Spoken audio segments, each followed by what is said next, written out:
अंकित sir की जो book है इसमें 30 प्रैक्टिस सेट है, उससे हम प्रैक्टिस करने वाले हैं। आप कितने क्वेश्चन सही कर पा रहे हैं आप कमेंट बॉक्स में जरूर कमेंट कीजिएगा। मैं हूं आपका दोस्त राम सिंह। चलिए शुरुआत करते हैं आज के सेशन की और लेते हैं इस सेशन का पहला क्वेश्चन। इसमें हम जीके और जीएस के क्वेश्चन को कवर करने वाले हैं, जो कि लगभग 55 क्वेश्चन इसमें होंगे। चलिए देखते हैं, पहला ही क्वेश्चन है, भारतीय पुरातत्व का जनक किसे कहा जाता है? Alexander Cunningham, James Prinsep, John Marshall या फिर मार्टिन व्हीलर। आप जो है जब भी इस वीडियो को देख रहे हो तो आप एक पेन और पेपर जरूर लेकर बैठें, जैसे कि कुछ एडिशनल इन्फॉर्मेशन को आप नोट कर सकें। चलिए देखते हैं आज के इस सेशन का पहला क्वेश्चन, और इस क्वेश्चन का जो पहला आंसर है, जो आंसर है वो हो जाएगा Alexander Cunningham. Option number A correct हो जाएगा, यानी कि भारतीय पुरातत्व का जनक अलेक्जेंडर कनिंघम को कहा जाता है। ठीक है, और कनिंघम ने भारत में वर्ष 1861 में भारतीय पुरातत्व सर्वेक्षण यानी कि ASI की स्थापना की थी। किसने, कब की थी? 1861 में, यानी 1861 में इन्होंने ASI की स्थापना की थी। तो इस तरह से इसका answer number A, option number A correct हो जाएगा। चलिए अगला क्वेश्चन लेते हैं। सालबाई की संधि के परिणाम स्वरूप निम्न में से किस युद्ध का अंत हुआ था? किसके संधि के तहत? सालबाई। पानीपत का तृतीय युद्ध, प्रथम आंग्ल मराठा युद्ध, द्वितीय आंग्ल मराठा युद्ध या फिर बक्सर का युद्ध। तो जो सालबाई की संधि हुई थी उसके तहत जो प्रथम आंग्ल मराठा युद्ध है उसका जो है अंत हुआ था। तो इस तरह से ऑप्शन नंबर बी करेक्ट है, और कुछ एक्स्ट्रा इन्फॉर्मेशन इसके तहत है। यह युद्ध हुआ था मई 1782 में मराठा और ब्रिटिश ईस्ट इंडिया कंपनी के मध्य। जो सालबाई की संधि हुई थी ये हुई थी, और जो आंग्ल मराठा युद्ध की अवधि है वो 1775 से 1782 ईस्वी है, यानी कि जो प्रथम आंग्ल मराठा युद्ध हुआ था 1775 से 1782 के बीच में। ठीक है, चलिए अगला क्वेश्चन लेते हैं। जो कनिष्क के दरबार में रहते थे, बुद्ध की जीवनी बुद्धचरित की रचना किसने की थी? ये इंपॉर्टेंट क्वेश्चन है, यह कई बार क्वेश्चन एग्जाम में पूछा गया है कि बुद्धचरित की रचना किसने की थी, और यह कौन थे? यह कनिष्क के दरबारी थे। मथार, संघर्ष, अश्वघोष या फिर नागार्जुन। तो यह की है अश्वघोष ने। सी ऑप्शन करेक्ट है। इस क्वेश्चन को आप नोट कर सकते हैं या फिर स्क्रीनशॉट ले सकते हैं। ठीक है, चलिए, और जो नागार्जुन की रचना है, देखिए, जो कनिष्क को द्वितीय अशोक के नाम से भी जाना जाता है, और कनिष्क के दरबार में अश्वघोष, नागार्जुन, वसुमित्र, चरक तथा पास जैसे विद्वान रहते थे। ये भी आप नोट कर सकते हैं। हौज-ए-सुल्तानी एक बड़ा जलाशय था जिसका निर्माण दिल्ली के बाहर, कहाँ पूछ रहा है? दिल्ली के बाहर निम्न में से किसके द्वारा करवाया गया था? नसीरुद्दीन मोहम्मद, गयासुद्दीन बलबन, कुतुबुद्दीन ऐबक या फिर सुल्तान इल्तुतमिश। क्या है? हौज-ए-सुल्तानी एक बड़ा क्या है? यह एक जलाशय है। यह भी पूछ सकता है कि हौज-ए-सुल्तानी क्या है? तो यह एक बड़ा सा जलाशय है जिसका निर्माण कहाँ किया गया था? दिल्ली के बाहर, और करवाया किसने था? इल्तुतमिश ने करवाया था। डी ऑप्शन करेक्ट हो जाएगा। चलिए अगला क्वेश्चन लेते हैं, पांचवा क्वेश्चन। शिलालेख के अध्ययन को क्या कहा जाता है? तो ये भी एक अच्छा क्वेश्चन है। पारिस्थितिकी, इक्वालोजी, समाजशास्त्र या फिर एपिग्राफी। तो ये एपिग्राफी कहा जाता है किसको? शिलालेखों के अध्ययन को एपिग्राफी कहते हैं। D will be correct. Satyashodhak Samaj के संस्थापक कौन थे? घासीदास, हरिदास ठाकुर, ज्योतिबा राव फूले या फिर ईश्वर चंद्र विद्यासागर। बात की जा रही है किसकी? सत्यशोधक समाज की। तो जिसके संस्थापक हैं वह हैं ज्योतिबा राव फूले। ऑप्शन नंबर सी करेक्ट हो जाएगा। और इसकी स्थापना कब हुई थी? 1873 को हुई थी, महाराष्ट्र में। कब हुई थी? 1873 को। कहाँ हुआ था? महाराष्ट्र में हुआ था।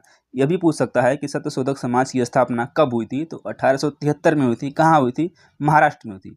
और इसका उद्देश्य क्या था? इसका उद्देश्य था निम्न जातियों के कल्याण हेतु स्थापित, यानी कि इसको निम्न जातियों के कल्याण के लिए इसकी स्थापना की गई थी। और जो ज्योतिबा राव फूले हैं इनकी एक प्रसिद्ध पुस्तक भी है, क्या है? गुलामगिरी। इसको अभी आप नोट कर सकते हैं। चलिए अगले क्वेश्चन में पढ़ते हैं। उधम सिंह ने किसकी हत्या की थी? आपको पता ही है कि हमारे ये वीर हैं जो, इन्होंने जा करके हत्या की थी किसकी? John Simon, Michael O'Dwyer, Sidney Rowlatt या फिर रेजिनाल्ड डायर। तो हत्या की थी माइकल ओडायर की। ऑप्शन नंबर बी करेक्ट है। और ये कब की बात है? 1940 में माइकल ओडायर की कैक्सटन हॉल यानी कि लंदन में गोली मारकर हत्या कर दी। किसने? सरदार उधम सिंह ने। और सरदार उधम सिंह को 31 जुलाई 1940 को पेंटानविले जेल लंदन में फांसी दे दी गई थी। इनको फांसी कब दी गई थी? 1940 में कहाँ पे? लंदन में। और लंदन में जाकर इनको गोली मारी थी, यानी कि घर में घुसकर गोली मारी थी। ये भी आपको इसको याद रखना है। और ये क्यों मारा था, क्यों मारे थे इन्होंने गोली इनको? इसको मारा था जब 1919 में जलियांवाला बाग हत्याकांड हुआ था। इसने क्या किया था, ओडायर ने क्या किया था, निहत्थे भीड़ पे जो थी गोली चलाने का आदेश दिया था। इसी से जो गुस्साए हुए थे उधम सिंह जी, इन्होंने जाकर के गोली मार दी। वर्ष डैश में अपनाए गए भारतीय राष्ट्रीय कांग्रेस के तिरंगे झंडे के केंद्र में एक चरखा रखा गया था। यानी कि जो तिरंगा झंडा अपनाया गया था, कब अपनाया गया था ये पूछा जा रहा है। 1926, 1938, 1931 या फिर 1929। तो यह अपनाया गया था 1931 में। सी ऑप्शन क्या हो जाएगा? करेक्ट हो जाएगा। और भारतीय तिरंगे की लंबाई और चौड़ाई का जो अनुपात था उस समय वो 3:2 था। और संविधान सभा द्वारा तिरंगे झंडे को राष्ट्रीय ध्वज के रूप में 22 जुलाई 1947 को अपनाया गया था।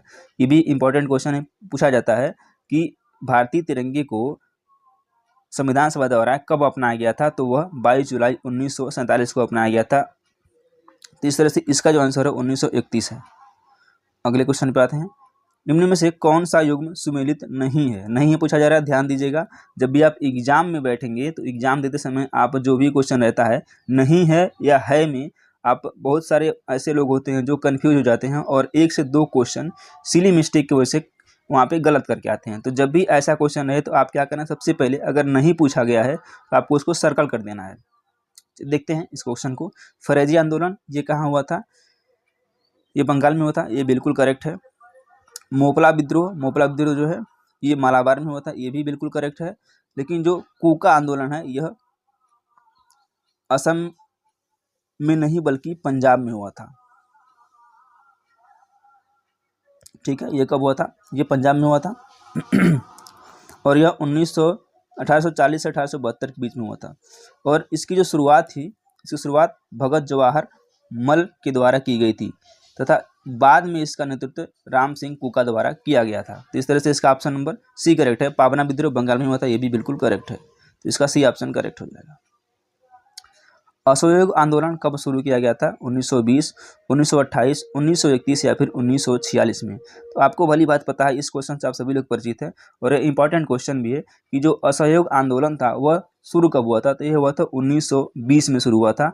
ऑप्शन नंबर ए करेक्ट है। और जब यह आंदोलन शुरू हुआ था तो यह किसके नेतृत्व में हुआ था? यह महात्मा गांधी के नेतृत्व में यह आंदोलन शुरू हुआ था। कब? 1 अगस्त 1920 को। और इसी दिन जब शुरू हुआ, इसी दिन जो है 1 अगस्त 1920 को ही माननीय बाल गंगाधर तिलक जी का मृत्यु भी हो गई थी। कब? 1920 में ही। लेकिन जो क्या हुआ था, ठीक है, और 1928 में क्या हुआ था? 1928 में जो हुआ था नेहरू रिपीट प्रस्तुत की गई थी। और 1931 को जो है भारतीय राष्ट्रीय कांग्रेस के कराची अधिवेशन की अध्यक्षता सरदार वल्लभ भाई पटेल ने की थी। किसकी? भारतीय राष्ट्रीय कांग्रेस की कराची अधिवेशन की अध्यक्षता। चलिए अगला क्वेश्चन लेते हैं। पूर्व में भारत की सीमा किन देशों से लगती है? पाकिस्तान और अफगानिस्तान, म्यांमार और बांग्लादेश, भूटान और अफगानिस्तान, चीन, नेपाल और भूटान। तो आपको पता है कि पूर्व में क्या है? म्यांमार है और बांग्लादेश है। तो इन दो देशों की सीमा भारतीय राज्यों से लगती है। तो इस तरह से ऑप्शन नंबर बी करेक्ट हो जाएगा। और म्यांमार की जो सीमा है वह 4 भारतीय राज्यों से लगती है। ठीक है, कौन कौन से हैं देखिए।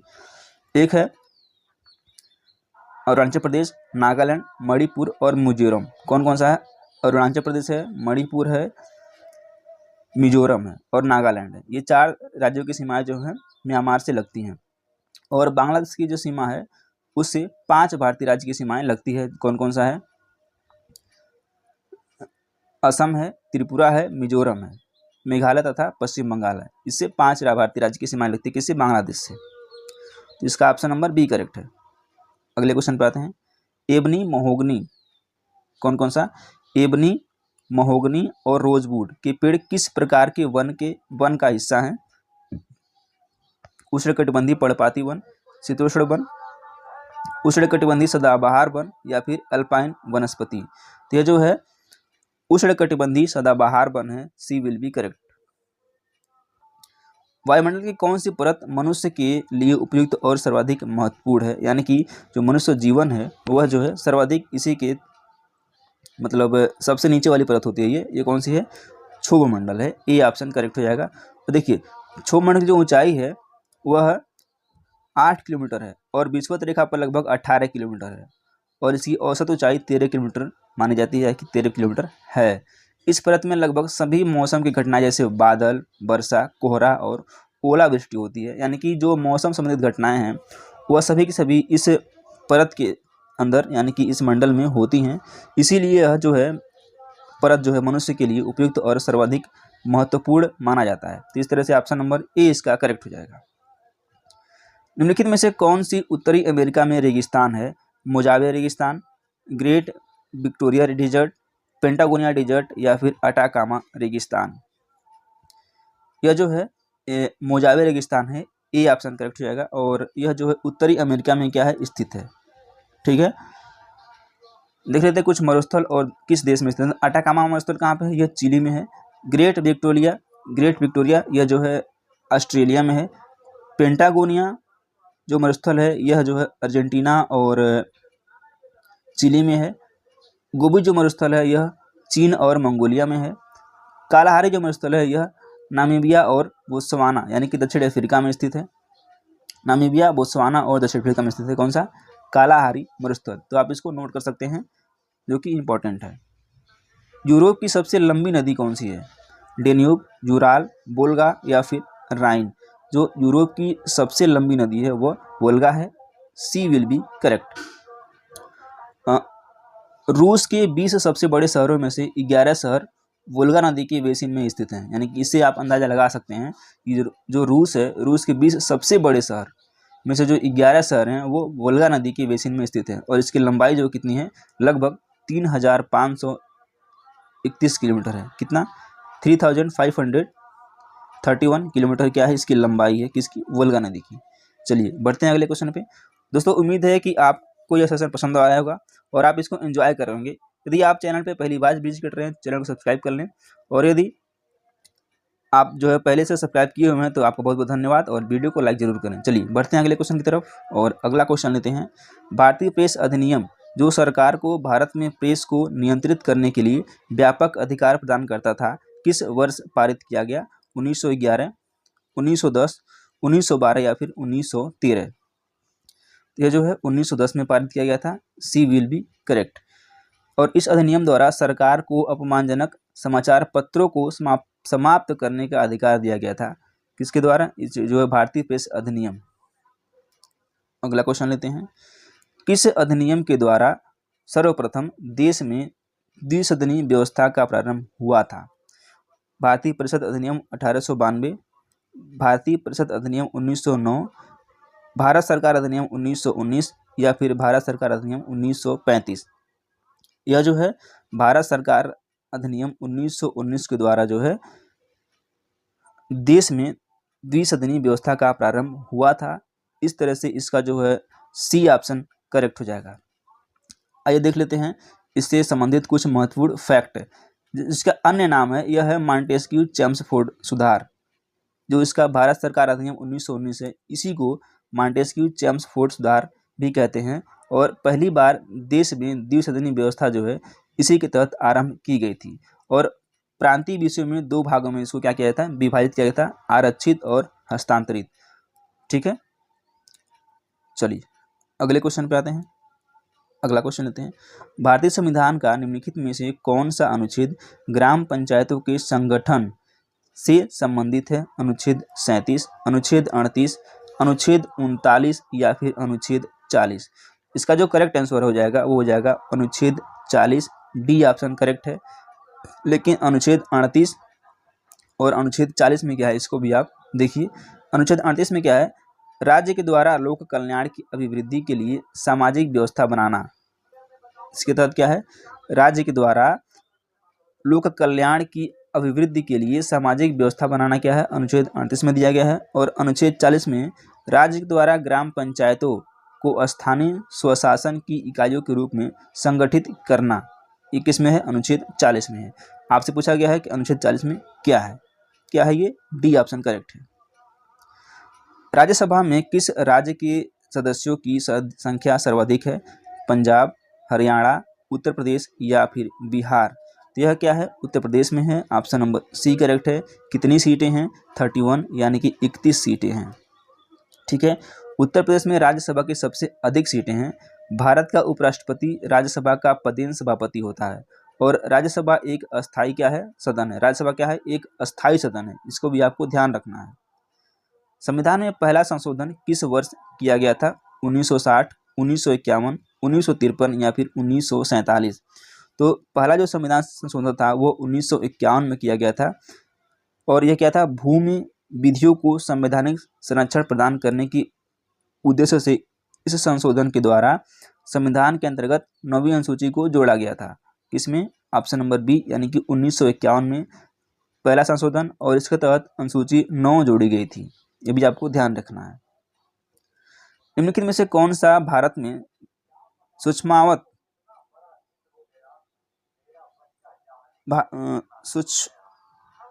स्थानों यानी कि माइक्रो फाइनेंस इंस्टीट्यूशन का एक उद्देश्य नहीं है, यानी कि सूक्ष्म जो इंस्टीट्यूट है उसका उद्देश्य नहीं है सामाजिक आर्थिक विकास को बढ़ावा देना, वित्तीय आत्मनिर्भरता प्राप्त करना, महिला सशक्तिकरण को बढ़ाना या फिर पारिवारिक आय में कमी करना। तो ये जो है डी ऑप्शन करेक्ट है। ये कॉमन सेंस बेस पे आप इस क्वेश्चन को लगा सकते हैं। Option D will be correct. अगले क्वेश्चन पे आते हैं। नीली क्रांति जो है किससे संबंधित है? नील उत्पादन, जूट उत्पादन, मत्स्य उत्पादन या फिर कृषि उत्पादन? देखिए, जो नीली क्रांति है उसका जो संबंध है वह मत्स्य उत्पादन से है। सी ऑप्शन क्या है, करेक्ट हो जाएगा। और नीली क्रांति यानी कि मत्स्य उत्पादन से संबंधित भारत में इसकी शुरुआत 7वीं पंचवर्षीय योजना जो 1985 से लेकर 1990 के बीच कार्यान्वित की गई थी और इसके जो जनक हैं हीरालाल चौधरी और अरुण कृष्णन को माना जाता है। नीली क्रांति के जनक किसको माना जाता है? हीरालाल चौधरी और अरुण कृष्णन को माना जाता है। तो इस क्वेश्चन में 3-4 क्वेश्चन हैं जो कि आपको याद रखना है। आप पेन अगर लेके बैठे हैं तब इसको नोट कर सकते हैं। देखिए, सबसे पहली बात कि जो है नीली क्रांति संबंधित है मत्स्य उत्पादन थी, पहला क्वेश्चन। और भारत में इसकी शुरुआत कब हुई थी? तो 7वीं पंचवर्षीय योजना। तो ये भी पूछ सकता है कि नीली क्रांति की शुरुआत कब हुई थी? तो यह हुई थी 7वीं पंचवर्षीय योजना जो 1985 से 1990 के बीच में क्रियान्वित या फिर कार्यान्वित की गई थी।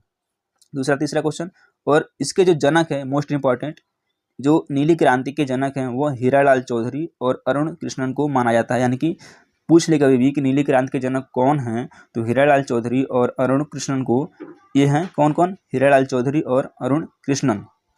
अब देखिए, कुछ क्रांतियां हैं और उससे संबंधित जो हैं क्या है। देखिए, पेट्रोलियम यानी कि जो काली क्रांति है, काली क्रांति का संबंध किससे है? पेट्रोलियम उत्पादन से है। नीली क्रांति मछली उत्पादन या फिर मत्स्य उत्पादन। गोल्डन फाइबर क्रांति, ये क्या है? जो जूट उत्पादन संबंधित है वो है गोल्डन फाइबर क्रांति। और एक है गोल क्रांति जो कि आलू से संबंधित है। श्वेत क्रांति दुग्ध उत्पादन। ग्रे क्रांति कौन सा है? ग्रे क्रांति उर्वरक उत्पादन। रजत क्रांति अंडा उत्पादन। इसको आपको ध्यान रखना है, इसको नोट कर लीजिए। चलिए अगला क्वेश्चन लेते हैं। भारत की 9वीं पंचवर्षीय योजना के संबंध में निम्नलिखित में से कौन सा कथन सही है? कब से कौन सी पूछा जा रही है? 9वीं पंचवर्षीय योजना। आइए देखते हैं कथन क्या है। यह योजना सामाजिक न्याय और समानता के साथ विकास पर केंद्रित थी। 9वीं पंचवर्षीय योजना की समयावधि 1997 से 2002 थी। देखिए, केवल एक, न तो एक और न ही दो, एक और दो दोनों, और केवल एक। आइए देख लेते हैं इस क्वेश्चन को। देखिए, इसका जो आंसर हो जाएगा एक और दो दोनों। आइए देखिए, 9वीं पंचवर्षीय योजना 1997 से 2002, कब? 1997 1997 से 2002 तक यह क्रियान्वित की गई थी। और इसका जो लक्ष्य था सामाजिक न्याय एवं समानता के साथ विकास करना था, पर्याप्त रोजगार का सृजन करना था, निर्धनता उन्मूलन के उद्देश्य हेतु कृषि एवं ग्रामीण विकास को प्राथमिकता देना था। ठीक है, जनसंख्या वृद्धि दर को नियंत्रित करना था। और अंत्योदय अन्न योजना यह कब की गई थी? शुरू 2000 में। तथा सर्व शिक्षा अभियान की शुरुआत, प्रधानमंत्री ग्राम सड़क योजना की शुरुआत सन 2000 में इसी योजना के दौरान हुई थी। यानी कि कौन कौन सी योजना शुरू की गई थी? देखिए, अंत्योदय अन्न योजना पहली योजना, दूसरा है सर्व शिक्षा अभियान की शुरुआत, ये दूसरी योजना है। और तीसरी योजना है प्रधानमंत्री ग्राम सड़क योजना की शुरुआत भी इसी पंचवर्षीय योजना के तहत की गई थी। कौन सी? 9वीं। 1997 से 2002 के बीच में। तो यह इससे संबंधित काफ़ी इंपॉर्टेंट फैक्ट हैं, इसको आप नोट कर लीजिए। चलिए अगले क्वेश्चन पे आते हैं। भारतीय वाणिज्य एवं उद्योग महासंघ FICCI का गठन कब किया गया था? 1920, 1927, 1923 या फिर 1917? यह की गई थी 1927 में। ऑप्शन नंबर बी करेक्ट है। और जो है इसकी स्थापना महात्मा गांधी के निर्देशन में भारतीय उद्योगपतियों के एक समूह के द्वारा की गई थी। उद्योगपतियों के हितों की रक्षा तथा उद्योगों की वृद्धि एवं विकास करना इसका क्या था? लक्ष्य था। अगले क्वेश्चन पे आते हैं। निम्न में से मुद्रा आपूर्ति का कौन सा माप सबसे अधिक तरल है? M2, M4, M1 या फिर M3? यह जो है M1 प्रकार में सभी प्रकार की संपत्तियां शामिल हैं जिन्हें वस्तुओं और सेवाओं के भुगतान के रूप में आसानी से विनिमय किया जा सकता है। इस तरह से ऑप्शन नंबर सी करेक्ट है। अगला क्वेश्चन, टेस्ला किसकी इकाई है? विद्युत की, चुंबकीय की, चुंबकीय प्रवाह घनत्व की या फिर धारिता की? तो टेस्ला है, टेस्ला जो है चुंबकीय प्रवाह घनत्व की इकाई है। ये जो है सी ऑप्शन करेक्ट है। और चुंबकीय प्रवाह की एसआई जो इकाई है वो वेबर है। चुंबकीय जो प्रवाह है इसका जो एसआई यूनिट है वह वेबर है। और चुंबकीय क्षेत्र या चुंबकीय फ्लक्स घनत्व का मात्रक वेबर प्रति मीटर स्क्वायर होता है। अगले क्वेश्चन पे आते हैं। आई होप आप समझ पाए होंगे। किस रूसी रसायनज्ञ की आवर्त सारणी 1872 में एक जर्मन पत्रिका में प्रकाशित हुई थी? Lothar Meyer, Henry Mosle, Dmitry Mendeleev या फिर जोहान वोल्फ गैंग डेबेरिनर? तो यह हुई थी दिमित्री मेंडलीव की। सी ऑप्शन क्या है? करेक्ट है। और इस आवर्त सारणी में 7 आवर्त और 8 समूह थे, यानी कि 7 आवर्त या फिर 7 आवर्त 8 समूह या वर्ग थे। और इस आवर्त सारणी में ऊर्ध्वाधर स्तंभों को समूह तथा क्षैतिज पंक्तियों को आवर्त नाम दिया गया था। देखिए, और मेंडलीव के अनुसार तत्वों के गुण उनके परमाणु द्रव्यमान के आवर्त फलन होते हैं, इसलिए उन्होंने तत्वों को आवर्त सारणी में उनके द्रव्यमान के अनुसार रखा था। किसने? मेंडलीव ने। चलिए अगले क्वेश्चन पे आते हैं। राइबोसोम किसके बने होते हैं? केवल आरएनए, केवल डीएनए, केवल प्रोटीन या फिर प्रोटीन और आरएनए दोनों? तो जो राइबोसोम होते हैं वह प्रोटीन और आरएनए दोनों के बने होते हैं। डी ऑप्शन क्या है? करेक्ट हो जाएगा। यहाँ पे पूछ जाता है, कभी भी पूछ लेता है कि आरएनए का फुल फॉर्म क्या है? तो राइबो न्यूक्लिक एसिड होता है। ठीक है, आरएनए का फुल फॉर्म। फर्न किस पादप वर्ग का उदाहरण है? ब्रायोफाइटा, फैनरोगेम, टेरिडोफाइटा या फिर थैलोफाइटा? बात की जा रही है किसकी? फर्न की। जो फर्न है वह टेरिडोफाइटा का एक उदाहरण है। ऑप्शन नंबर सी करेक्ट है। डैश को एक अपसारी दर्पण भी कहा जाता है, यानी किस दर्पण को एक अपसारी दर्पण भी कहते हैं? उत्तल दर्पण, अवतल दर्पण, समतल दर्पण या फिर समतल उत्तल दर्पण? तो एक अपसारी जो दर्पण होता है उसको जो है उत्तल दर्पण को कहते हैं। ऑप्शन नंबर ए करेक्ट है। अगला क्वेश्चन, शोभना नारायण निम्न में से किस नृत्य शैली से संबंधित है? कौन है शोभना नारायण? भरतनाट्यम, कथक, मोहिनीअट्टम या फिर कथकली? यह जो है कथक से संबंधित है। ऑप्शन नंबर बी करेक्ट है। देखिए, प्रसिद्ध भारतीय नृत्य और उनसे संबंधित कुछ नृतक जो होते हैं, जो कथक से रिलेटेड कौन कौन है? शोभना नारायण, बिरजू महाराज, लच्छू महाराज, अच्छन महाराज। ये कौन से संबंधित हैं? कथक से। कौन कौन है? शोभना नारायण, बिरजू महाराज, लच्छू महाराज, अच्छन महाराज। यह कथक से संबंधित हैं। अब देखते हैं भरतनाट्यम। भरतनाट्यम से संबंधित है कौन कौन से हैं? सुब्रमण्यम यामिनी, पद्मा सुब्रमण्यम, यामिनी कृष्णमूर्ति, मृणालिनी एवं मल्लिका साराभाई, लीला सैमसन, टी बाला सरस्वती। ये जो लोग किससे संबंधित हैं? ये लोग जो हैं भरतनाट्यम से रिलेटेड हैं या फिर संबंधित हैं। अब बात आती है मोहिनीअट्टम। तो मोहिनीअट्टम से संबंधित लोग हैं जयप्रभा मेनन, कलामंडलम, कल्याणकुट्टी अम्मा एक ही नाम है, गोपिका वर्मा इत्यादि। और जो है एक कथकली है, इससे जो संबंधित कौन कौन से हैं? कुचु कुरूप, गोपीनाथ कृष्णन, शांताराव एवं कलाम मंडलम रमन कुट्टी नायर, ये लोग किससे संबंधित हैं? कथकली से संबंधित हैं। इसको आप नोट कर सकते हैं। पंडित हरिप्रसाद चौरसिया के विश्व प्रसिद्ध पंडित हरिप्रसाद चौरसिया किस यंत्र के विश्व प्रसिद्ध प्रतिपादक थे? सरोद, तबला, बांसुरी या फिर सितार। तो जो पंडित हरिप्रसाद चौरसिया हैं यह एक बांसुरी वादक थे। सी विल बी करेक्ट। आइए देखते हैं कुछ यंत्र और उनसे संबंधित कलाकार। पंडित हरिप्रसाद चौरसिया ये बांसुरी बजाते थे। उस्ताद जाकिर हुसैन ये तबला वादक थे। विलायत खान सितार वादक थे। अली अकबर खान यह जो है सरोद वादक हैं। तो इस तरह से प्रसिद्ध जो हरिप्रसाद चौरसिया यह बांसुरी वादक हैं। चलिए अगले क्वेश्चन पे आते हैं।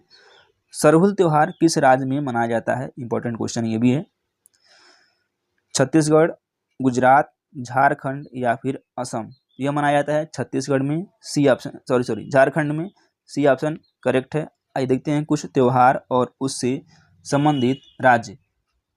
छत्तीसगढ़ का जो त्योहार है या फिर उत्सव है वह भोरदेव, महादेव, मड़ई त्योहार, गौरा गौरी त्योहार नहीं गौरा गौरी विवाह उत्सव है। यह छत्तीसगढ़ में मनाया जाता है। गुजरात में क्या क्या है? रण उत्सव, मोढेरा नृत्य महोत्सव, सप्तक संगीत महोत्सव, यह गुजरात में मनाया जाता है। और झारखंड में सरहुल त्योहार, सोहराई त्योहार, टुसू पर्व, यह झारखंड में मनाया जाता है। अब असम में क्या क्या मनाया जाता है? बिहू त्योहार और बैसागु त्योहार असम में मनाया जाता है। चलिए अगले क्वेश्चन पर आते हैं। नाटक मृच्छकट्टम की रचना किसने की थी? अतुल, भांस, कालिदास या फिर शूद्रक ने। तो जो मृच्छकट्टम है इसकी रचना शूद्रक ने की थी। ऑप्शन डी करेक्ट है। और जो कालिदास हैं उनकी जो प्रसिद्ध रचनाएं हैं वह हैं अभिज्ञान शाकुंतलम। किसकी? कालिदास की बात की जा रही है। अभिज्ञान शाकुंतलम, मालविकाग्निमित्रम, विक्रमोर्वशीयम, यह कालिदास की महत्वपूर्ण रचनाएं हैं। अब बात करते हैं भास की। स्वप्रभाषव दत्ता, चारुदत्त और प्रतिज्ञा योगंधरायण और पंचरात्र, यह भास की रचनाएं हैं। भारतीय बास्केटबॉल महासंघ की स्थापना किस वर्ष हुई थी? 1947, 1950, 1920 या फिर 1951। भारतीय बास्केटबॉल महासंघ की स्थापना 1950 में हुई थी। ऑप्शन बी करेक्ट है। निम्नलिखित में से किसे गुरुदेव रविन्द्रनाथ टैगोर ने क्वीन ऑफ कथक की उपाधि दी थी? रुक्मिणी देवी अरुंडेल, शांताराव, संयुक्ता पाणिग्राही या फिर सितारा देवी। यह उपाधि दी गई थी किसको? सितारा देवी को। ऑप्शन नंबर डी करेक्ट है, क्वीन ऑफ कथक। इलोरा की गुफाएं कहाँ स्थित है? फतेहपुर सिकरी, इंदौर, दिल्ली या फिर औरंगाबाद। यह जो है औरंगाबाद में स्थित है। ऑप्शन नंबर डी करेक्ट है। औरंगाबाद कहाँ पे है? यह महाराष्ट्र में है। और इन गुफाओं को राष्ट्रकूट वंश के शासकों द्वारा बनवाया गया था। किसको? इलोरा की गुफा को। और एलोरा की गुफाओं को वर्ष 1983 में यूनेस्को द्वारा विश्व विरासत स्थल घोषित किया गया था। कब 1983 में। ये भी आपको ध्यान रखना है। पंडित भीमसेन जोशी जुड़े हैं आगरा घराने से, वाराणसी घराने से, पटियाला घराने से या फिर किराना घराने से। तो यह जुड़े हैं किराना घराने से। डी ऑप्शन करेक्ट हो जाएगा।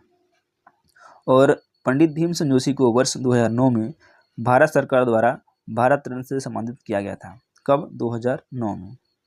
याद रखना है, इंपॉर्टेंट है ये। प्रधानमंत्री गरीब कल्याण योजना PMGKY किस वर्ष में शुरू की गई थी? 2014, 2017, 2016 या फिर 2015 में। तो प्रधानमंत्री गरीब कल्याण योजना यह शुरू किया गया था 2016 में। सी ऑप्शन करेक्ट है। कब? 17 दिसंबर 2016। ये भी ध्यान, डेट भी पूछ सकता है। और यह कब से कब तक थी? 31 मार्च 2017 तक यह योजना थी। निम्नलिखित में से किस तारीख को नीले आसमान के लिए अंतर्राष्ट्रीय स्वच्छ वायु दिवस मनाया जाता है? 10 मार्च, 13 अक्टूबर, 7 मई या फिर 7 सितंबर। यह मनाया जाता है 7 सितंबर को, ऑप्शन नंबर डी करेक्ट है। 10 मार्च को क्या मनाते हैं, तो केंद्रीय औद्योगिक सुरक्षा बल यानी कि CISF की स्थापना दिवस है 10 मार्च को। 13 अक्टूबर को अंतर्राष्ट्रीय आपदा जोखिम न्यूनीकरण दिवस है, और 7 मई को विश्व एथलेटिक्स दिवस और विश्व अस्थमा दिवस है। कब, 7 मई को। अगला क्वेश्चन लेते हैं, किस मंत्रालय ने हाल ही में अक्टूबर 2024 में नई दिल्ली में शहरी भूमि अभिलेखों के लिए सर्वेक्षण में आधुनिक तकनीकों पर एक अंतर्राष्ट्रीय कार्यशाला का आयोजन किया है? गृह मंत्रालय, सड़क परिवहन और राजमार्ग मंत्रालय, ग्रामीण विकास मंत्रालय, या फिर आवासन और शहरी कार्य मंत्रालय। तो यह जो है ग्रामीण विकास मंत्रालय के तहत है, ऑप्शन नंबर सी करेक्ट है। अगला क्वेश्चन लेते हैं, भारत और किस देश के बीच 31 अगस्त 2024 को द्विपक्षीय निवेश संधि बिट लागू की गई थी? संयुक्त अरब अमीरात, संयुक्त अरब, ये 2 बार हो गया है, लाइबेरिया या फिर सूडान। तो यह जो है संयुक्त अरब अमीरात यानी कि UAE के द्वारा, सॉरी, एक संयुक्त राज्य अमेरिका है, USA लिखा है यहाँ पे, इसको ध्यान रखना है, और एक है संयुक्त अरब अमीरात, यह UAE है, तो UAE के तहत किया गया, ऑप्शन नंबर बी करेक्ट है। निम्नलिखित में से किन देशों ने हाल ही में अक्टूबर 2024 में भारत में डिजिटल अवसंरचना विकास को मजबूत करने के लिए digital infrastructure growth initiative for India framework DIGI framework पर हस्ताक्षर किए हैं? संयुक्त राज्य अमेरिका, जापान, दक्षिण कोरिया। तो यह किसने किया है? यह किया है A, B और C सभी ने, यानी कि तीनों ने किया है।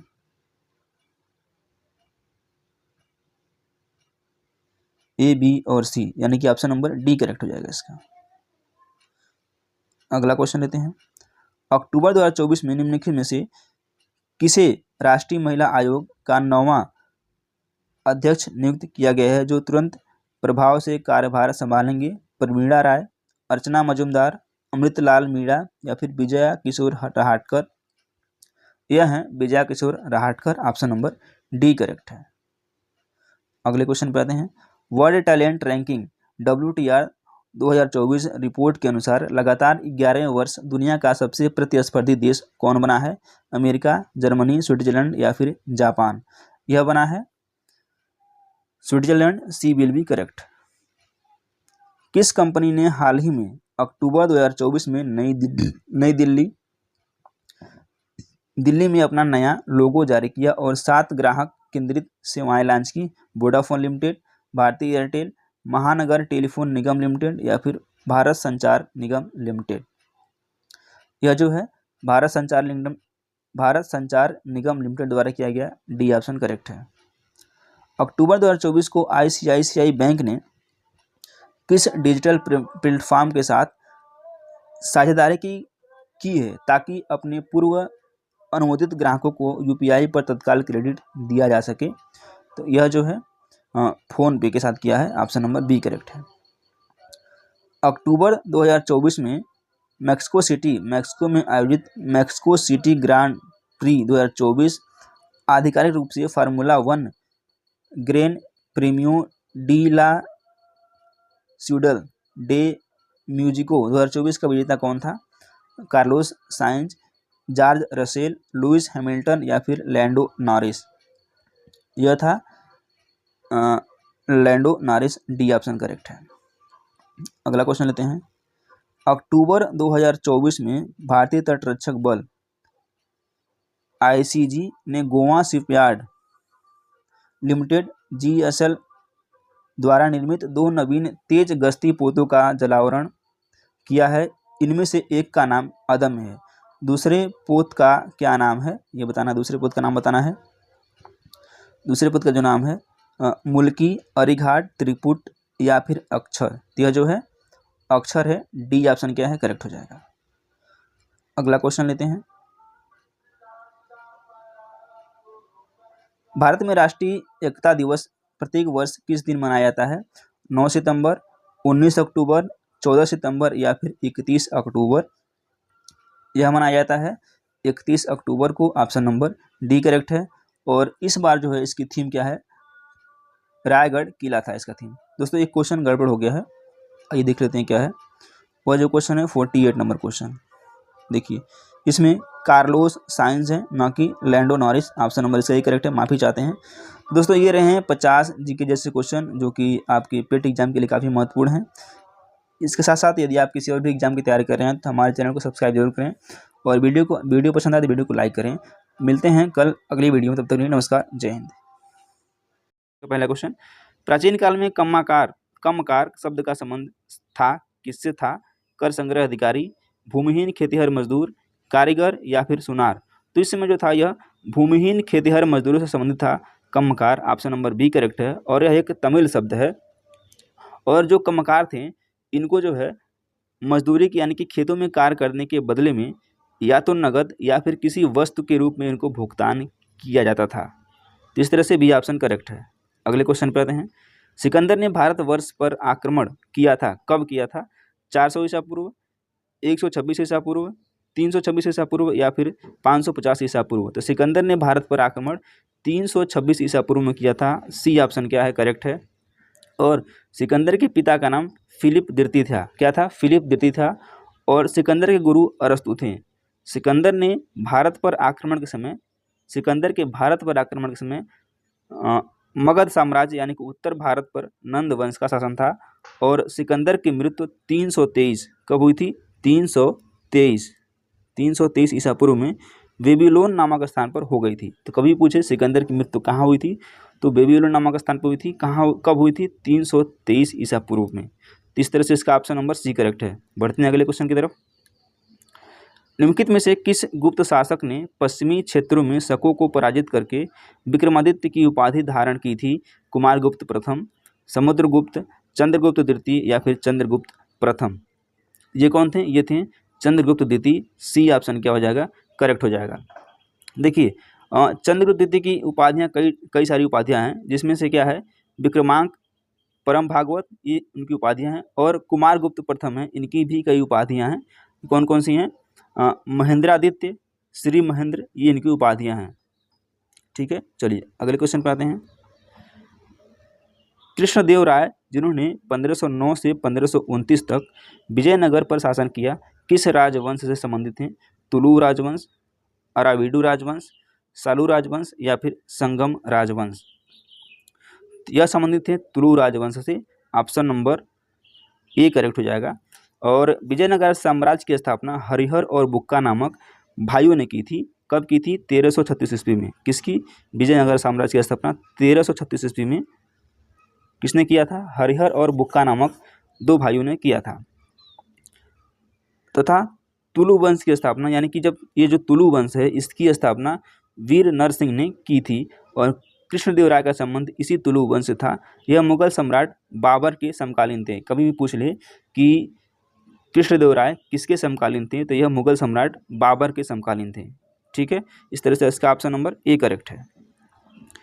प्रसिद्ध कलिंग युद्ध ने सम्राट अशोक को युद्ध छोड़ने और बौद्ध धर्म अपनाने के लिए प्रेरित किया था। यह युद्ध उड़ीसा में कब लड़ा गया था? 261 ईसा पूर्व, 262 ईसा पूर्व, 260 ईसा पूर्व या फिर 264 ईसा पूर्व? तो जो युद्ध था जिस युद्ध ने सम्राट अशोक को युद्ध छोड़ने और बौद्ध धर्म अपनाने के लिए प्रेरित किया था, यह युद्ध था कौन सा युद्ध था? यह युद्ध था कलिंग का युद्ध। और कब लड़ा गया था? 261 ईसा पूर्व में लड़ा गया था। ऑप्शन नंबर ए करेक्ट है। और अशोक ने युद्ध छोड़ने तथा बौद्ध धर्म अपनाने का फैसला कलिंग युद्ध में हुए भयंकर नरसंहार को देखते हुए लिया था। कलिंग युद्ध सम्राट अशोक और कलिंग के राजा अनंत पद्मनाभन के मध्य हुआ था। इस युद्ध में सम्राट अशोक विजयी हुआ था, जिसका उल्लेख सम्राट अशोक के 13वें शिलालेख में वर्णित है। किसमें है? 13वें शिलालेख में वर्णित है इस युद्ध का वर्णन। अगले प्रश्न में आते हैं। अमृतसर की संधि पर किस वर्ष हस्ताक्षर किए गए थे? 1809, 1808, 1811 या फिर 1810? तो अमृतसर की जो संधि हुई थी 1809 में हुई थी। ऑप्शन नंबर ए करेक्ट हो जाएगा। किसके मध्य हुई थी? रणजीत सिंह एवं चार्ल्स मेटकाफ के मध्य हुई थी। किसके मध्य? रणजीत सिंह और चार्ल्स मेटकाफ के मध्य हुई थी अमृतसर की संधि। कब हुई थी? 1809 ईस्वी में हुई थी। अगले प्रश्न में आते हैं। दोस्तों उम्मीद करते हैं सेशन आपको पसंद आ रहा होगा। सेशन आपको पसंद आ रहा है तो वीडियो को लाइक जरूर करें, और यदि अभी तक आपने चैनल को सब्सक्राइब नहीं किया है तो सब्सक्राइब करके हमें मोटिवेट करें, जिससे कि हम और भी प्रैक्टिस सेट और भी सब्जेक्ट को ला सकें। चलिए, वंदे मातरम गीत निम्नलिखित में से किस लेखक ने अपने एक उपन्यास में उद्धृत किया है? वीर सिंह सलगांवकर, बंकिम चंद्र चट्टोपाध्याय, गुरुगम पेरियार या फिर लाल माखन सिंह। तो ये किया है बंकिम चंद्र चट्टोपाध्याय ने। ऑप्शन नंबर बी करेक्ट है।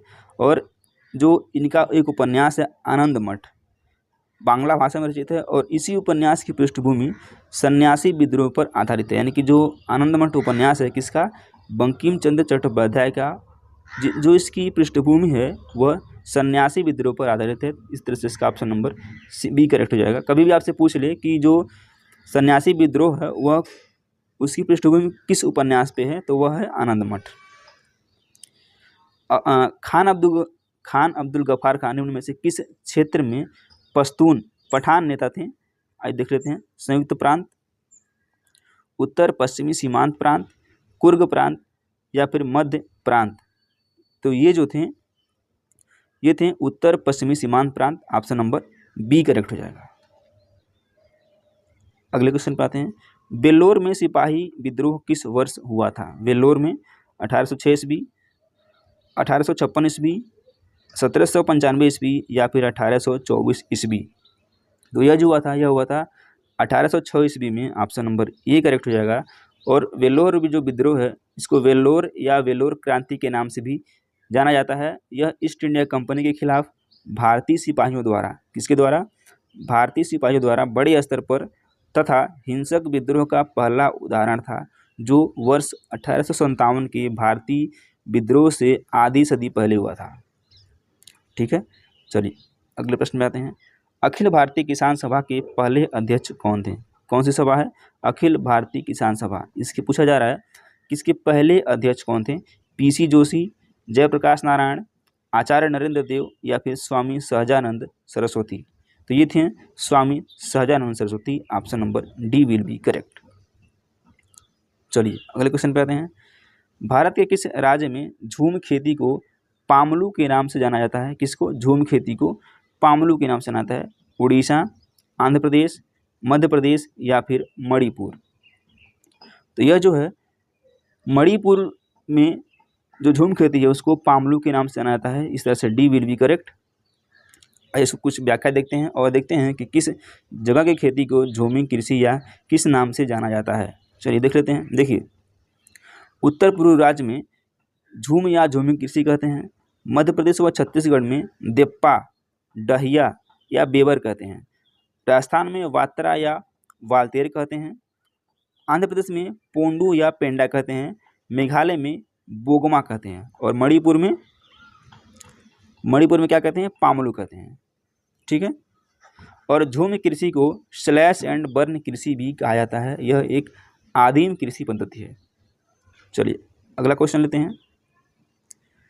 निम्न में से कौन सी जल संधि फारस की खाड़ी और ओमान की खाड़ी को आपस में जोड़ती है? जो संधियां हैं ये भी इंपॉर्टेंट है आपके एग्जाम के लिए। एक या दो क्वेश्चन यहाँ से बनते हैं। कौन सी संधि फारस की खाड़ी और ओमान की खाड़ी को आपस में जोड़ती है? मलक्का जल संधि, बाबर अल मंदे जल संधि, हडसन जल संधि या फिर हॉर्मुज जल संधि। तो यह जो जल संधि है यह है हॉर्मुज जल संधि। D will be correct. And Hormuz जल संधि फारस की खाड़ी को ओमान की खाड़ी से जोड़ती है।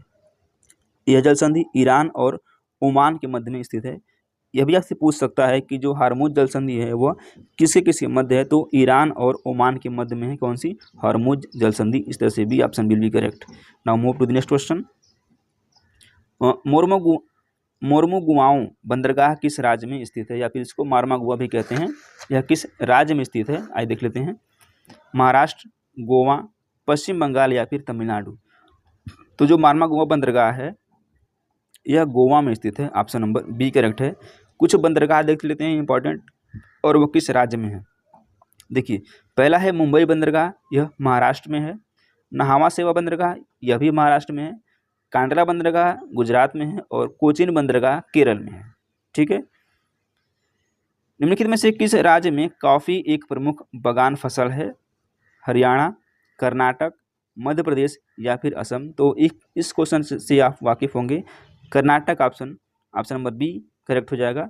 और कर्नाटक देश का सबसे बड़ा कॉफ़ी उत्पादक राज्य है, जो लगभग 71% कितना 71% यह जो है हिस्सेदारी रखता है। और कर्नाटक के चिकमंगलूर, कोडांगू और हासन जिले राज्य के प्रमुख कॉफ़ी उत्पादक क्षेत्र हैं। तो इस तरह से ऑप्शन नंबर बी करेक्ट हो जाएगा। निम्नलिखित में से कौन सी नदी गंगा की एक बड़ी सहायक नदी है? बेतवा, घाघरा, कावेरी या फिर चंबल? यह जो है घाघरा नदी है, ऑप्शन नंबर बी करेक्ट हो जाएगा। गंगा नदी गोमुख के निकट गंगोत्री ग्लेशियर से भागीरथी के रूप में निकलकर देवप्रयाग में अलकनंदा से मिलकर गंगा के रूप में बहती है। घाघरा नदी छपरा यानी कि बिहार के निकट गंगा में मिल जाती है। गंगा पश्चिम बंगाल में दो भागों में बढ़ जाती है, एक धारा हुगली नदी के रूप में तथा दूसरी धारा है वो भागीरथी के रूप में अलग हो जाती है। कहाँ से? पश्चिम बंगाल में, यानी कि जो गंगा है वो बंगाल में दो भागों में बढ़ जाती है। चलिए अगला क्वेश्चन लेते हैं। 1919 में अधिनियमित किस अधिनियम के द्वारा ब्रिटिश भारत के प्रांतों में द्वैध शासन प्रणाली का आरंभ किया गया था? भारत सरकार अधिनियम, वर्नाकुलर प्रेस अधिनियम या फिर रोलेक्ट एक्ट? यह जो हुआ था भारत सरकार अधिनियम 1919 के द्वारा हुआ था, ऑप्शन नंबर ए करेक्ट है। ठीक है, जिसमें प्रांतीय स्तर पर कार्यपालिका हेतु द्वैध शासन प्रणाली की शुरुआत की गई थी। और प्रांत में जो द्वैध शासन प्रणाली में 8 प्रांत जैसे कौन कौन से थे? बंगाल, बिहार, उड़ीसा, मध्य प्रांत, संयुक्त प्रांत, बॉम्बे, असम, मद्रास और पंजाब प्रांत शामिल थे। किस समय? उस समय 1919 के अधिनियम से जो प्रणाली लागू की थी उसमें। अगला क्वेश्चन लेते हैं। भारत के राष्ट्रीय प्रतीक पर उल्लिखित सत्यमेव जयते शब्द किस उपनिषद से लिया गया है? यानी कि प्रश्नोपनिषद, कठोपनिषद, मुंडक उपनिषद या फिर केनोपनिषद? तो यह लिया गया है किससे? आपको पता है, यह मुंडकोपनिषद से लिया गया है या फिर मुंडक उपनिषद से लिया गया है। सी ऑप्शन क्या हो जाएगा? करेक्ट हो जाएगा। देखते हैं कुछ। चलिए, भारत का राष्ट्रीय प्रतीक सारनाथ स्थित अशोक के सिंह स्तंभ की अनुकीर्ति है। सत्यमेव जयते भारत का राष्ट्रीय आदर्श वाक्य है। इसका अर्थ है सत्य की सदैव विजय होती है। क्या है इसका अर्थ? सत्य की सदैव विजय होती है, इसका अर्थ है। ठीक है, चलिए अगला क्वेश्चन लेते हैं। भारतीय संविधान के अनुच्छेद 36 से 51 संबंधित है डैश किससे संबंधित है? संघ, मौलिक कर्तव्यों, मौलिक अधिकारों या फिर राज्य के नीति निर्देशक सिद्धांतों? तो भारतीय संविधान में उल्लिखित जो अनुच्छेद 36 से 51 है यह संबंधित है राज्य के नीति निर्देशक तत्वों से। ऑप्शन नंबर डी क्या है? करेक्ट हो जाएगा। आइए देख लेते हैं। जो संविधान का भाग 2 है 5 से 11, कब कहाँ से कहाँ तक? 5 से 11 यह नागरिकता से संबंधित है। यह भाग 2 में है, अनुच्छेद 511 में है। और भाग 3 है, जो भाग 3 अनुच्छेद 12 से 35, कहाँ से कहाँ तक? 12 से 35 यह मौलिक अधिकार है। मौलिक अधिकार भाग 3 में है, अनुच्छेद 12 से 35 तक है। और इसके बाद आता है भाग 4 जो यानी कि 36 से 51, कहाँ से कहाँ तक? 36 से 51 यह जो है राज्य के नीति निर्देशक सिद्धांत इसमें है। और एक है फिर भाग 5 जो कि 52 से 151 तक है, इसमें संघ सरकार की व्याख्या की गई है। चलिए अगले क्वेश्चन पे आते हैं। भारत की आकस्मिकता निधि डैश द्वारा संचालित की जाती है? संसदीय कार्यवाही, कार्यात्मक कार्यपालिका, रिजर्व बैंक की कार्यवाही या फिर न्यायिक कार्यवाही? यह की जाती है कार्यपालिका के द्वारा। ऑप्शन नंबर बी करेक्ट हो जाएगा इसमें। भारत में डैश डैश डैश संवैधानिक संशोधन अधिनियम 1988 के द्वारा मतदान की आयु 21 वर्ष से घटाकर 18 वर्ष कर दी गई थी। किस संशोधन अधिनियम के द्वारा? 60वें, 61वें, 63वें या फिर 62वें? तो 1988 में 61वें संविधान संशोधन द्वारा जो मतदान की आयु है वह 21 वर्ष से घटाकर 18 वर्ष की गई थी। बी ऑप्शन क्या हो जाएगा? करेक्ट हो जाएगा। चलिए अगला क्वेश्चन लेते हैं। भारत में हरित क्रांति के प्रभाव के बारे में निम्नलिखित कथनों को पढ़िए। भारत खाद्यान्न के मामले में आत्मनिर्भर हो गया और केंद्रीय पूल में भी पर्याप्त भंडार था। यहाँ तक कि एक समय पर भारत खाद्यान्न निर्यात करने की स्थिति में भी था। दूसरा है प्रति व्यक्ति खाद्यान्न की निवल उपलब्धता में वृद्धि भी हुई थी। कौन सा कथन सही है? केवल एक, केवल बी, ए और बी दोनों, या फिर न तो ए और न ही बी। इसका जो करेक्ट आंसर हो जाएगा वो हो जाएगा सी, ए और बी दोनों सही है। ऑप्शन नंबर सी करेक्ट है। द्वितीयक क्षेत्रक में सामान्यतः किस प्रकार की गतिविधियां की जाती है, यानी कि सेकेंडरी सेक्टर की बात की जा रही है। इसमें जो होती है, देखिए, कच्चे माल से परिष्कृत उत्पाद तैयार करना, उद्योगों को सहायता सेवाएं प्रदान करना, प्राकृतिक संसाधनों का निष्कर्षण, या फिर फसलें उगाना और पशुधन पालना। इसमें जो है कच्चे माल से परिष्कृत उत्पाद तैयार करना, ए ऑप्शन क्या हो जाएगा? करेक्ट हो जाएगा। ठीक है।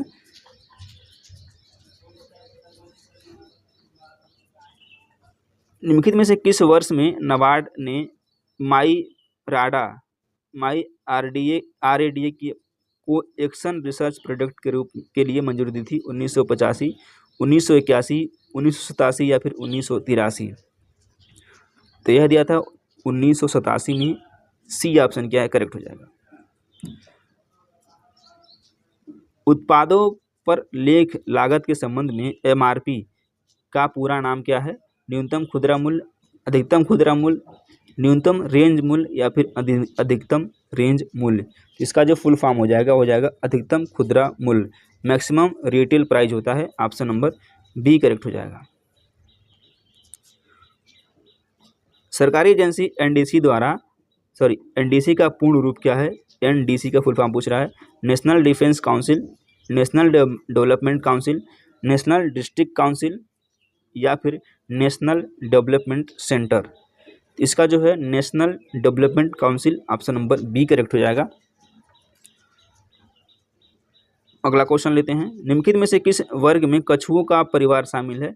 एवीज, उभयचर, सरीसृप, या फिर कॉन्ड्रिक्थिस? तो जो कछुओं का परिवार शामिल होता है वह होता है सरीसृप, यानी कि रेप्टाइल में। सी ऑप्शन करेक्ट हो जाएगा। ठोस कार्बन डाइऑक्साइड का दूसरा नाम क्या है? शुष्क बर्फ, सामान्य ताप, जमी हुई बर्फ, या फिर सफ़ेद बर्फ? किसकी बात की जा रही है? ठोस कार्बन डाइऑक्साइड। यह जो है शुष्क बर्फ होता है। शुष्क बर्फ, ऑप्शन नंबर ए करेक्ट हो जाएगा। कुछ रासायनिक यौगिक हैं और उनके सामान्य नाम और प्रतीक सूत्र क्या होते हैं? जैसे सोडियम क्लोराइड, इसका क्या होता है? यह जो है साधारण नमक होता है। इसकी जो रासायनिक सूत्र है वह है NaCl। कैल्शियम कार्बोनेट, जिसको चाक बोलते हैं, यह CaCO3 होता है। अमोनियम क्लोराइड, जिसे नौसादर बोलते हैं, NH4Cl होता है। नाइट्रस ऑक्साइड, जिसे लाफिंग गैस भी कहते हैं, वह N2O होता है। मीथेन, जिसे मार्स गैस कहते हैं, इसका जो रासायनिक सूत्र है वह है CH4। विद्युत परिपथ में विभवांतर मापने के लिए प्रयुक्त मापक कहलाता है जाइरोस्कोप, थर्मामीटर, ओम मीटर, या फिर वोल्ट मीटर? यह वोल्ट मीटर होता है। ऑप्शन नंबर डी करेक्ट हो जाएगा। थर्मा जो मीटर होता है यह मानव के शरीर का तापमान मापा जाता है, और ओम मीटर जो है, ओम मीटर विद्युत प्रतिरोध को मापते हैं। अगला क्वेश्चन, इनमें से कौन सा जल में घुलनशील विटामिन है? Vitamin D, vitamin E, vitamin B1, या फिर विटामिन ए? तो जल में जो घुलनशील विटामिन है वह है vitamin B1। Option number C correct हो जाएगा। और जल में घुलनशील विटामिन बी और सी होते हैं, और वसा में घुलनशील विटामिन ए, डी, ई और के होते हैं। विटामिन B1 है जो इसका रासायनिक नाम है वह है थायमिन है, और इसकी कमी से बेरी नामक रोग होता है। अगला क्वेश्चन, और इनमें से कौन रासायनिक ऊर्जा को विद्युत ऊर्जा में बदलता है? मोटर, डायनेमो, बैटरी, या फिर जनरेटर? यह बैटरी है। ऑप्शन नंबर सी करेक्ट है। इस सेशन को यहीं तक रखते हैं और उम्मीद करते हैं कि सेशन आपको पसंद आया होगा। पसंद आता है तो वीडियो को लाइक जरूर करें और चैनल को सब्सक्राइब कीजिएगा। बहुत बहुत धन्यवाद।